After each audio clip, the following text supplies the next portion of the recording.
Some stories, they say, are best left untold. They linger in the shadows, waiting for a curious mind and unsuspecting soul. This is one of those stories. A tale that begins not with a bang, but with a whisper. A whisper from a place long abandoned, a place where memories go to die. Or do they? Perhaps they just sleep, biding their time. This particular story, it claws at the edges of your understanding. It challenges what you think you know about the world, about the very nature of forgetting. It's a mystery wrapped in an enigma, locked away. Or so everyone thought. Imagine a house. An ordinary house on an ordinary street, the kind you drive by every day, never giving it a second glance. But within its walls, a secret festered. Something unknown. Something unsettling. It wasn't the creaking floors or the rattling windows that hinted at the darkness. No, it was something far more insidious. A feeling, a sense that you were never truly alone, even when the rooms were empty. A cold spot that followed you from room to room, a prickling on the back of your neck, the kind of feeling that makes you turn around expecting to see someone. But there's never anyone there. This isn't a story about ghosts, not in the traditional sense. Though perhaps memory itself can be a kind of ghost, haunting the present with echoes of the past. This is about something tangible, something cold and hard and undeniably real, a safe, a heavy iron safe, the kind that promises to protect your most precious secrets. But what if the safe itself was the secret? What if its purpose wasn't to keep things in, but to keep something out? Or, more chillingly, to ensure something was forgotten. Permanently. The family who lived there, they were normal. Unremarkable even. They went about their lives, blissfully unaware of the mystery lurking beneath their feet. Until one day. One fateful day when the veil was lifted just for a moment. Long enough for a glimpse into the abyss. Long enough for the impossible to happen. And once it happened, there was no going back. The ordinary became extraordinary. The known became unknown. And the forgotten, well, the forgotten was about to make a terrifying return. A return that would change everything. Every house has its forgotten corners, the attic filled with dusty relics of lives once lived. The crawl space home to spiders and shadows. But in this particular house it was the basement. Oh, that basement. It was more than just a storage space. It was a repository of the unspoken, the unremembered. A place where the air hung heavy, thick with the scent of damp earth and something else. Something metallic. Something old. Very old. It was a place the family actively avoided. A place that seemed to hum with a silent, unseen energy. Down the rickety wooden stairs, each step groaning in protest, you'd find yourself enveloped in a chilling embrace. The light from the single bare bulb struggled to penetrate the oppressive gloom, casting long, dancing shadows that played tricks on the eyes. Cobwebs, thick as shrouds, draped over forgotten furniture and discarded belongings. The walls, cold stone, seemed to weep with a perpetual dampness. It was the kind of cold that seeped into your bones, a cold that had nothing to do with the temperature.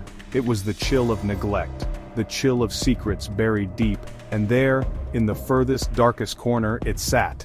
The safe. It wasn't particularly large, nor was it ornate. Just a plain, unassuming metal box, covered in a thick layer of dust, as if it had been sitting there for an eternity. No one in the family remembered seeing it before.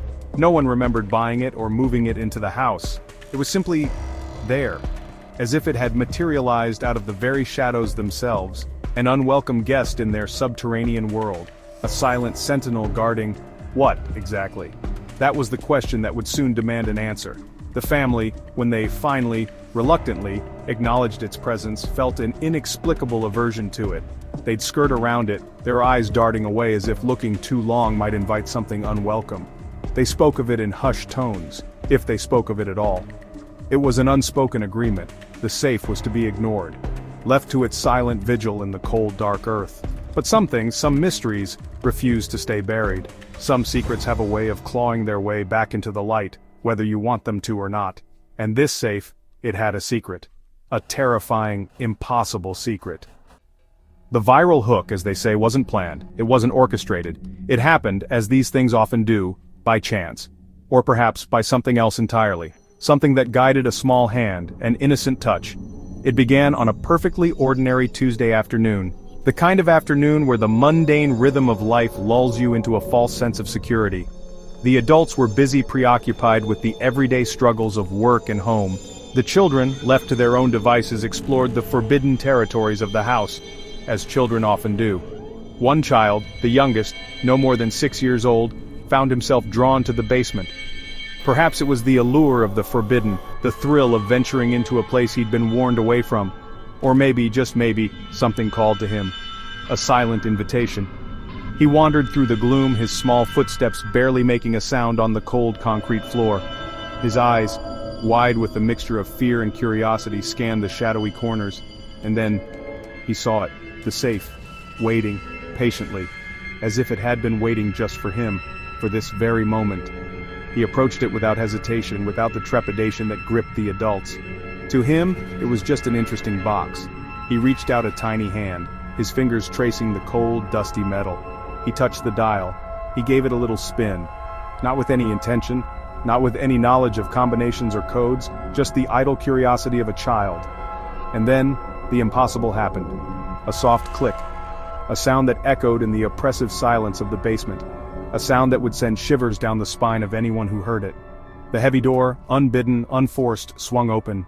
There was no key, no remembered combination, no forced entry. The safe, which had stubbornly resisted any adult attempt to even acknowledge its existence, let alone open it, yielded to the touch of a child who knew nothing of its history, its mystery. The adults, when they discovered what had happened, were stunned into silence. Disbelief warred with a creeping, undeniable dread. How could this be? The safe that nobody remembered, the safe that shouldn't have opened, was now agape, revealing not treasure but a void, an emptiness that seemed to swallow the light, and an even deeper mystery. The click, a small sound, yet it thundered in the stillness of the basement. Then, a groan of ancient metal, slow, deliberate. The heavy door of the safe, a door no one had been able to budge, a door no one even remembered existing with any clarity. It was moving, swinging outwards, inch by agonizing inch, revealing not a treasure, not a secret, but a deeper darkness within. The air itself seemed to grow colder, heavier, as if the very act of opening had released something that had been trapped, waiting. The parents, Sarah and Tom, stood frozen, rooted to the damp concrete floor, their eyes wide, fixed on the impossible sight before them. Little Leo, their son, merely looked up, a curious innocence in his gaze. He'd turned a dial, a playful gesture, and the world had tilted on its axis. Sarah felt her breath catch in her throat, a gasp that made no sound. Tom's hand, outstretched as if to stop Leo, remained suspended in midair. Time itself seemed to have fractured, broken by that one small metallic click. This couldn't be happening. Silence. A profound, deafening silence descended, the kind that presses in on your eardrums, the gentle hum of the house above, the distant traffic, all faded away. There was only the basement, only the safe, and the yawning black rectangle of its open door. It was a void, a mouth, speaking a language no one understood, but everyone felt.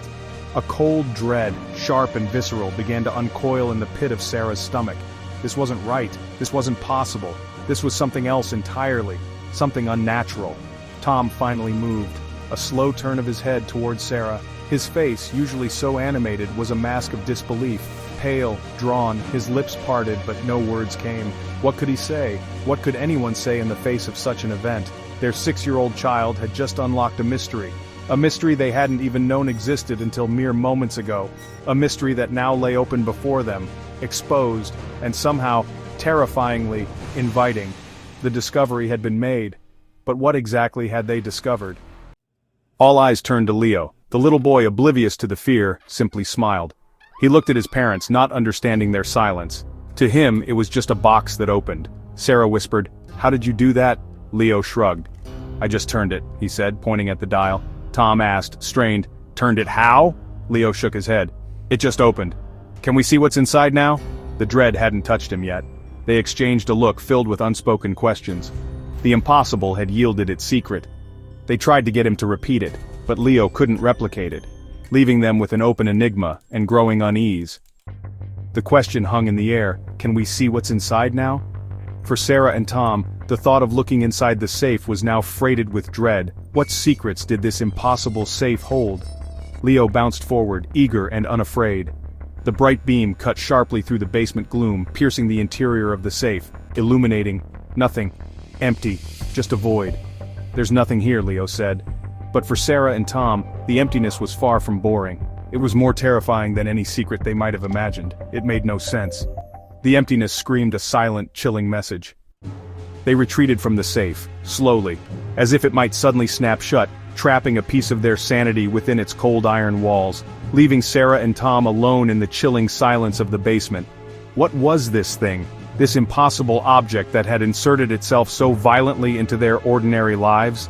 The mundane had been irrevocably shattered. Sarah shook her head, her eyes still fixed on the dark opening of the safe. And why is it even here? We never bought it. The previous owners never mentioned it. A new kind of fear began to settle in their hearts. The mystery of the forgotten safe was just starting to unfold its dark petals. The open safe dominated their thoughts. The basement felt different now, charged with an unsettling energy. The silence from the safe was deafening. The decision to investigate was a compulsion. The first step was to find out more about the house itself. So began their descent into the rabbit hole. Sarah began sifting through the paperwork that came with homeownership, hoping the answers lay in the past. Their first real lead, or so they hoped, was the previous owners, a nice older couple, the Hendersons. Tom managed to track down their new number. He called, his voice carefully neutral, explaining they were doing some renovations and had stumbled upon an old safe in the basement. He asked if they knew anything about it. There was a pause on the other end of the line. Then, Mrs. Henderson's voice, slightly crackly, filled with genuine surprise. A safe? No, dear, she couldn't recall any safe. Her husband in the background echoed her sentiment. They were quite certain. No safe. This denial, this utter lack of recognition from the people who had lived in the house for 15 years prior, sent a fresh chill down Sarah's spine as Tom relayed the conversation. Had the Hendersons forgotten too? Or had the safe only appeared after they left?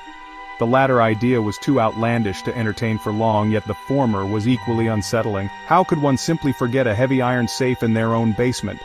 Mrs. Henderson did recall the house being very old with lots of quirks but nothing more specific.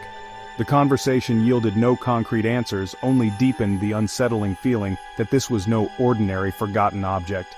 Driven by a growing sense of urgency, Sarah decided to delve deeper into the property's history. She spent hours at the local library, its quiet, book-lined aisles a stark contrast to the creeping dread at home. She pored over microfilm newspapers, scanned old town maps, and requested access to archived property records. The librarian, a kind woman with spectacles perched on her nose, offered what help she could, though Sarah's vague inquiries about unusual occurrences or eccentric previous owners clearly piqued her curiosity. Most of what Sarah found was dry, factual data. Names, dates, property lines, nothing about a mysterious safe. Then, a small breakthrough. Or perhaps just another strange breadcrumb on a path leading nowhere clear. Tucked away in an old town directory, she found a name associated with their address from the early 1920s, a Mr. Silas Blackwood. The entry was brief, listing his occupation as antiquarian. A footnote scribbled in by a later hand simply read, "Reclusive." Kept to himself, no mention of a safe, no tales of strange happenings, just a hint of an unusual personality. Was this the origin? Was Mr. Blackwood the keeper of the safe, or was this just another dead end in a growing labyrinth of uncertainty? It started subtly, so subtly in fact that at first they dismissed it as imagination or stress. But as their investigation into the safe's origins progressed, the strange occurrences within the house began to escalate. It wasn't just the oppressive atmosphere in the basement anymore. A favorite coffee mug, always kept on the second shelf, would be found on the countertop. The hallway door, which they always kept ajar, would be found firmly closed. Small things, trivial things. But they added up, creating a tapestry of unease that was slowly, inexorably tightening around them. The house itself seemed to be reacting to their probing. The cold spots, once confined to the subterranean depths, began to migrate. Sarah would feel a sudden, inexplicable chill in the sunny kitchen. Tom would shiver in the warmth of the living room while reading.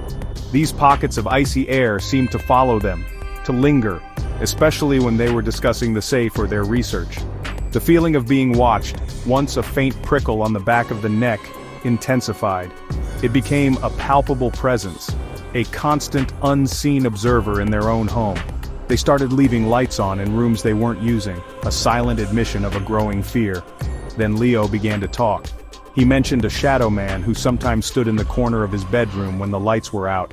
He wasn't frightened, not in the way a child typically describes a monster under the bed. He spoke of it with a strange calm detachment, as if describing a piece of furniture. "He's very tall," Leo would say, "and he doesn't say anything, he just watches." Sarah and Tom tried to reassure him, to tell him it was just a bad dream, the play of shadows, but his descriptions were consistent, and the timing coincided with their intensified investigation. Were their fears somehow manifesting, or was something truly malevolent stirring? The general ambiance of their home, once a place of comfort and refuge, began to shift. It grew heavier, the air thick with an unspoken tension. The normal cheerful sounds of family life seemed muted, swallowed by an encroaching silence. This silence was often punctuated by new, unidentifiable noises. A soft scratching from within the walls. A faint whisper that seemed to come from no particular direction. The investigation was no longer a detached inquiry into an object. It felt as if they had disturbed something ancient. Something that did not appreciate being disturbed. Determined to find some external corroboration, Sarah and Tom spoke with their neighbors, hoping for a shard of local lore. One afternoon, Sarah spoke with Mrs. Gable, who mentioned whispers from her childhood about the house. A new problem began to plague Sarah and Tom, their own memories. Their fading certainty about events was deeply unnerving. They started a journal, meticulously documenting every conversation, as if the fog of forgetting was an active, encroaching force. The investigation was becoming a battle against an erosion of their own minds. The safe remained in the basement, open and empty. Sarah and Tom were drawn to it, finding excuses to stand before it, staring into its dark interior. They tried to move it, but it wouldn't budge. Strange events intensified, research materials disappeared and reappeared. The investigation became a desperate struggle against an invisible entity linked to the safe. The safe's influence was pervasive, growing stronger, wanting its secrets buried. The days bled into a monotonous cycle of anxiety for Sarah and Tom. The house felt increasingly hostile. The open safe was a constant reminder of their fractured reality. The weight of the unknown became too heavy to bear alone. "We need to call someone," Tom said. "The police maybe?" Involving outsiders felt like a significant escalation, someone who might bring logic to the chaos. The call to the local police was met with skepticism. Still, a patrol car was dispatched. 2 officers arrived at their doorstep. They led the officers to the open safe. The officers listened and observed. The labyrinth had its first official visitors. The police couldn't classify it as a crime. Nothing was stolen, no one was harmed. It's unusual. He suggested they call a locksmith. Perhaps an expert could shed some light on the mechanism. Maybe there was a simple explanation for how Leo had managed to open it. Mr. Alistair Finch, a locksmith with 30 years of experience, arrived the next day. His toolbox was filled with specialized instruments. They described Leo's innocent touch and the impossible opening. Hours passed. He looked at the safe, a strange expression on his face. "I've seen a lot of safes in my time," he said, his voice raspy. "But this is something else." He shook his head slowly. "I can't explain it. It's as if it decided to open." The expert was stumped. The enigma remained. With no explanation from the locksmith or police, Officer Miller suggested a local historian, Silas Blackwood, the antiquarian. Dr. Eleanor Vance, the town's historian, listened intently. Blackwood, she recalled, was a collector of the obscure. Dr. Vance delved into the archives. Frustratingly, there was no mention of a safe. Weeks later, Dr. Vance called Sarah, sounding confused. She'd found a reference to a vessel of containment, but now couldn't find the letter. A mental fog she couldn't dispel. The contagion was spreading. The corrosion of memory wasn't confined to Dr. Vance. Officer Miller began to experience it too. The case was fading into an indistinct blur. Even Sarah and Tom found their own recollections becoming increasingly unreliable. Or were the entries themselves subtly changing? The influence of the safe was far more insidious than they had imagined. Photographs they took of the safe often came out blurry, or strangely distorted. It was as if the safe resisted being defined.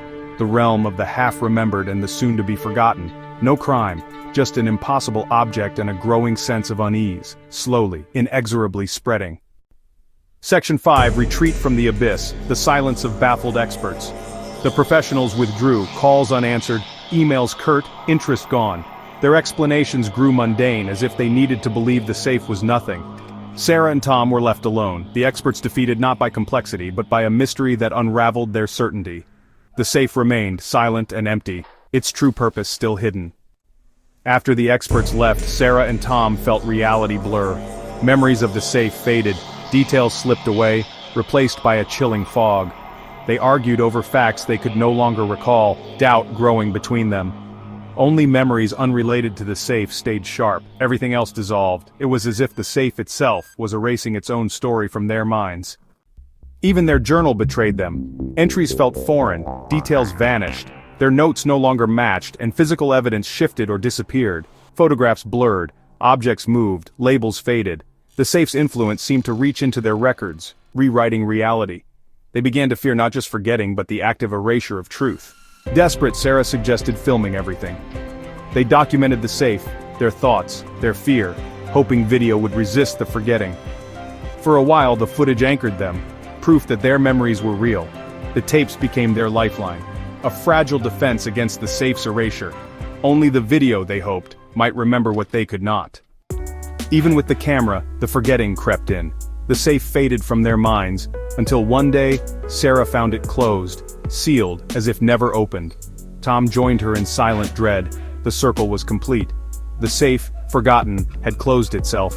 Only the dusty tapes remained, a flickering witness to a year they could barely recall. The safe is closed, but the mystery lingers, a cold echo in their lives. The experts are gone, the evidence fading, the truth slipping away. The tapes sit untouched, their contents uncertain, perhaps already warped by the same forgetting. The case remains unsolved, a story of memory stolen, of secrets that erase themselves. Some doors, it warns, are best left unopened. What is forgetting? Is it a gentle fading or something active? The safe suggests a darker possibility, a forgetting that is actively imposed. A memory deliberately consumed, systematically erased, leaving behind a chilling void. If a cold iron box can influence memory, what does that mean for our understanding of reality? Are we susceptible to unseen forces that shape our recollections? The forgotten safe offers a horrifying glimpse into a malleable, shifting landscape. Or could there be other custodians of oblivion? They look at the world differently now, with a suspicion that some things are deliberately taken, purposely erased. And so the safe sits, down in the cold, damp silence. The family understandably doesn't dare to find out. His secrets, like those of the safe itself, remain locked away. This story serves as a stark warning, that guard their emptiness against memory itself. The safe is closed now, its secrets contained. What waits then in the absolute silence, or perhaps, for us?